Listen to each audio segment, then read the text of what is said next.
Zisler vous a présenté tout ce qui était les images en elles-mêmes, la création des features. Et en gros, toute la partie que l'on a vue, c'était celle qui présente comment on fait la transformation depuis les images brutes pour avoir des données tabulaires. Et il y a eu beaucoup de questions par rapport à comment est-ce que ça marche, comment est-ce que Mosaic arrive à être en mesure de faire des prédictions correctes. Et en fait, c'est la partie où on va voir maintenant ce qu'on appelle les données d'étiquette, c'est-à-dire que les vérités terrain. Si on peut passer à la slide suivante. Pour ceux qui sont peut-être familiers avec tout ce qui est statistique un peu, ou même un peu de régression linéaire, vous avez déjà entendu parler, justement, on parle de variables dépendantes qui sont les X, et on parle également de variables indépendantes qui sont les Y. Donc, la variable dépendante ici, c'était les features de Mosaic qu'on a d'abord créées. Et maintenant, on va s'intéresser maintenant aux variables indépendantes que l'on appelle données d'étiquette ou vérité terrain. Pour chacun d'entre vous, je pense que dans vos domaines différents, vous avez un domaine d'intérêt. Ça peut être, par exemple, dans le cas de l'agriculture, nous, on a les rendements des cultures, on a l'identification des types de cultures qu'il y a sur des parcelles, il y a eu l'irrigation, il y a eu la démographie, par exemple. Tout ça, ça constitue ce qu'on appelle des données d'étiquette. Et en fait, ces données d'étiquette-là, c'est elles qui, associées à Mosaic, vont permettre justement de faire des prédictions correctes. Et pour que le modèle puisse marcher, parce que justement, il y a eu beaucoup de questions, mais comment concrètement ça marche, la qualité des données d'étiquette en elles-mêmes sont primordiales. C'est-à-dire qu'il faut que il faut avoir des informations précises sur la localisation. Mosaic, tout à l'heure, je vais en parler en plus en détail, mais il y a une information spatiale. Parce que quand on parle d'images satellitaires, il y a cette information spatiale-là. On parlait tout à l'heure du prix des maisons, que ce soit dans différents quartiers. Par exemple, Mosaic, vous allez avoir la photo, donc, je vais prendre par exemple Lomé. Et cette photo-là va être convertie d'abord en features, dans ce qu'on a vu. Mais maintenant, il faut que vous ayez aussi l'information que vous voulez prédire, qui vous intéresse sur Lomé également. Parce que si vous avez l'image de Lomé, mais que vous avez la valeur des maisons ou la valeur du rendement du maïs à Cara, ça va pas marcher parce que il y a un décalage entre les deux. Donc, ce que vous avez sur l'image, il faut que vous puissiez fournir également les données par rapport à cette image-là. Et on a aussi la résolution spatiale adéquate. J'anticipe un peu, c'est-à-dire que la manière dont Mosaic marche, c'est qu'il va découper il va découper l'espace en cellules. Donc, c'est des cellules qui font 0,01 degré c'est des cellules carrées qui font de côté 0,01 degré. Et ça correspond à peu près à 1 kilomètre carré. Donc, les données par défaut que l'on a de Mosaic actuellement, c'est-à-dire quand on a une grosse image sur tout le topo, on va découper cette image en petites images. Et pour chaque petite image, comme vous l'avez vu, on va avoir un vecteur. Et cette petite image-là, elle fait 1 kilomètre carré. Donc, idéalement, si vous avez des informations au-dessus du kilomètre carré, c'est génial. Par exemple, si on prend la ville de Lomé, elle fait plus de 1 kilomètre carré. Donc, quand on va dire que l'information que l'on a, par exemple, le prix des maisons, la densité de population, elle est au-dessus du kilomètre carré, c'est parfait parce que nous, on a des informations au niveau des images au niveau du kilomètre carré, mais l'étiquette est au-dessus du kilomètre carré. Mais par contre, quand on parle par exemple le cas des parcelles agricoles, ce qui se passe, c'est qu'on a des parcelles qui font moins d'1 kilomètre carré. Donc, le projet sur lequel on travaille actuellement, c'est d'identifier justement le type de culture qu'il y a sur une parcelle. Le problème qui se passe, c'est que dans justement ces cellules-là dont je parle, qu'on va détailler tout à l'heure, vous pouvez avoir plusieurs parcelles à l'intérieur. Donc, ce qui fait que, par exemple, vous allez avoir une parcelle de maïs, vous allez avoir une parcelle de haricots, et en fait, la cellule devient justement une cellule mixte, où on a plusieurs cultures. Donc, ça aussi, c'est des trucs qu'il faut tenir en compte lorsque vous allez voir utiliser les données de Mosaic. À côté de ça aussi, il y a l'alignement temporel. C'est-à-dire qu'il faut que ce soit raisonnable.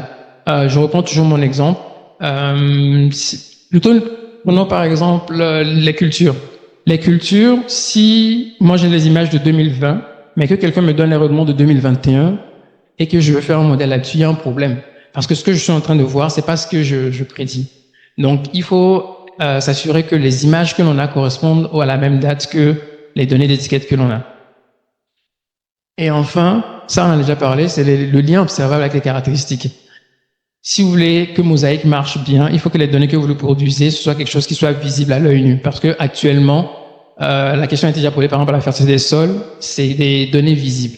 L'exemple sur lequel ils ont travaillé, c'était par rapport au pipeline. Ils voulaient voir on a parlé de la longueur des routes, ils voulaient voir si on pouvait estimer la longueur des pipelines dans une région. Sauf que les pipelines sont Sauf que les pipelines sont souterrains, c'est-à-dire qu'on les voit pas à l'œil nu. Donc ça va pas marcher parce que la variable d'intérêt qui vous intéresse, elle n'est pas visible. Donc elle est cachée par l'image. Donc il y a plusieurs considérations. Donc s'assurer que on a des données vraiment précises par rapport à la géographie, une bonne résolution, et justement un alignement temporel. Donc les images avec les données d'étiquette sont bien alignées temporellement et aussi ce qu'on veut prédire est visible à l'œil nu. Prochaine slide, s'il vous plaît. Donc, en général, ce qu'on a remarqué, c'est que les données d'étiquette qu'on a à disposition, c'est des données d'enquête. Il y a beaucoup d'enquêtes qui sont faites. Donc, le recensement, par exemple. On fait des recensements et à partir des recensements, généralement, on se retrouve avec une énorme quantité de données. Un truc très courant, en anglais, c'est LSMS. En français, ça donne enquête sur les ménages, sur les conditions de vie des ménages, qui est fait au Togo très souvent. Et c'est une enquête au cours de laquelle on va aller voir différents ménages, on leur pose des questions, plein de questions sur l'éducation, leurs conditions de vie, le logement, accès à l'eau, accès à l'électricité, etc. Donc ces données-là sont disponibles et souvent les économistes, les urbanistes, c'est des données sur lesquelles ils se basent pour essayer de voir l'évolution. Parce qu'on les a, je crois, au Togo, la dernière était en 2019, on en est en 2017. Donc les économistes ont l'habitude d'utiliser ces données-là. Et qu'est-ce qu'ils font, c'est qu'ils vont voir, ok, peut-être que la moyenne d'accès à l'électricité en 2017 c'était 50%, elle a évolué en 2019 à 60%, je dis n'importe quoi, juste pour l'exemple. Et l'avantage avec Mosaic, c'est que, par exemple, on ne serait pas obligé d'attendre que ce soit fait pour avoir les nouvelles données, parce qu'on pourrait potentiellement prédire ce qui serait pour les années à venir. Et du coup, comme je dis, ces données-là sont disponibles, constituent une bonne source de données en général, à laquelle on peut associer Mosaic pour faire des prédictions. Pareil, l'agriculture. Donc actuellement, toujours sur les projets sur lesquels on travaille, il y a un recensement national de l'agriculture qui a été fait en 2012, et nous on utilise ces données-là. Justement, actuellement, on travaille avec les données de recensement de 2012. De même, on peut avoir des enquêtes sur les entreprises, les dépenses des ménages, comme je le disais tout à l'heure. Et l'accès aux bases de données, je pense que chacun dans votre domaine, vous devez savoir à peu près où est-ce que vous avez accès à des données d'étiquette. Parce que les données d'étiquette, c'est quelque chose que vous savez, vous utilisez au quotidien. Mais des bonnes sources de données, on a par exemple la FAO, la Banque mondiale, qui dispose généralement de très bonnes données là-dessus. On a également, je pense, au Togo actuellement, il y a le géoportail Open Data, peut-être que pour certains d'entre vous connaissent, qui dispose aussi, par exemple, vous pouvez aller retrouver tous les hôpitaux au Togo, vous pouvez avoir les données géographiques de ces trucs-là. Ce qui voudrait dire, par exemple, quelqu'un qui se dit, OK, est-ce que je peux essayer de voir, je prends un exemple, moi, ce qui m'intéresse, c'est de savoir l'accès aux soins, par exemple. Et la variable que je vais utiliser, c'est le nombre d'hôpitaux par région ou par une certaine zone de données. Donc là, vous allez aller récupérer ces données-là, vous allez les transformer pour avoir quelque chose de parlant, et ensuite, maintenant, vous allez les associer à Mosaic.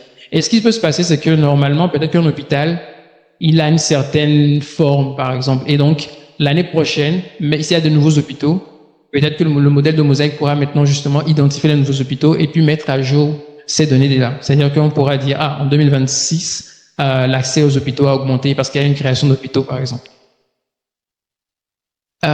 Souvent, les données d'enquête, il y a pas mal de défis. Pourquoi? Parce que c'est des données qui ont été faites avec un but différent. Elles ont été faites, par exemple, pour des données pour du recensement. Mais lorsque nous, on veut les utiliser pour nos modèles, il faut faire très attention. Des fois, il y a des données incohérentes. Il y a, par exemple, des valeurs manquantes ou la manière dont certaines données ont été encodées. Par exemple, vous allez vous rendre compte que si on va voir des fois, une donnée nulle peut être remplacée par un zéro alors que ça n'a pas de sens de le remplacer par des zéros. Donc, c'est souvent des données à lesquelles il faut faire très attention lorsqu'on les manipule. Aussi, on va le voir tout à l'heure, notamment avec les jointures, mais il peut y avoir au niveau des noms des localités. Un exemple souvent, c'est vous allez avoir des données, par exemple, au niveau des préfectures ou au niveau des cantons. L'exemple clairement sur lequel on est actuellement, c'est que Au Togo, les cantons ont changé entre 2012 et depuis maintenant. Donc, par exemple, nous, dans les données de 2012 du recensement qu'on avait, le nom des cantons ne correspond plus au nom des cantons actuels. Donc, il fallait retrouver les anciens cantons. Donc, il y a tous ces trucs-là qu'il faut considérer lorsque justement on travaille, avant de vouloir faire un modèle, il faut s'assurer que les données, en fait, avec lesquelles on travaille sont de bonne qualité. Mosaïque, nous, on s'efforce de donner de bonne qualité. Donc, le X est de bonne qualité. Mais maintenant, il faut s'assurer que le Y aussi est de bonne qualité et est quelque chose de pertinent. Quand je dis pertinent, c'est-à-dire que en termes de, donc, ce que j'ai mentionné tout à l'heure, la résolution, temporelle, la, ouais, la résolution temporelle, la résolution spatiale, tous ces trucs-là. Prochaine slide, s'il vous plaît.